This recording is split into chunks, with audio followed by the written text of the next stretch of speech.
भाषा हमारे जीवन की बहुत ही महत्वपूर्ण हिस्सा है। अगर भाषा हमें नहीं आती है तो अपनी भावों को या अपनी अभिव्यक्ति को हम दूसरे तक पहुंचाने में असक्षम होते हैं। तो आजकल क्या चला हुआ है कि अंग्रेजी भाषा लोग लेकर के चल रहे हैं बहुत सी, और ये भी कर रहे हैं कि अंग्रेजी भाषा को राष्ट्रभाषा बनाया जाए। लेकिन ऐसा कभी नहीं हो सकता और करना भी नहीं चाहिए, क्योंकि हमारी राष्ट्रभाषा हिंदी है और हमारे 57% जब हमारे लोग हैं देश में या विदेश में जहीं भी कहीं हैं, मतलब हिंदी को भाषा को बोलते हैं।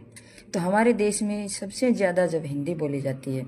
हालांकि पहली भाषा हिंदी का दिया है, दूसरा अंग्रेजी का है, और बाकी देखो तो जैसे मंडारिन है, ये बहुत सारी ऐसी भाषाएं हैं। लेकिन सभी को अपनी अपनी भाषा को मतलब एक मूल भाषा के रूप में रखना चाहिए, और वहाँ अलग अलग प्रकार से जहाँ अलग अलग राज्यों में अपनी भाषा को महत्व देना चाहिए, और उसी में पढ़ाई हो तो बहुत ही अच्छी बात है। लेकिन इंग्लिश जब बच्चे पढ़ लेते हैं, आज की देखो कितनी समस्या है कि इंग्लिश पढ़ लेते हैं लेकिन उसको हिंदी नहीं आती है, मातृभाषा नहीं आती है। क्योंकि बच्चा जब भी स्कूल में जाता है तो जाते ही ये सिखाते हैं कि भिंडी नहीं है बेटा, लेडी फिंगर है, इस प्रकार से, ये आलू नहीं है, ये पटेटो है, इस प्रकार से ये समस्याएं बहुत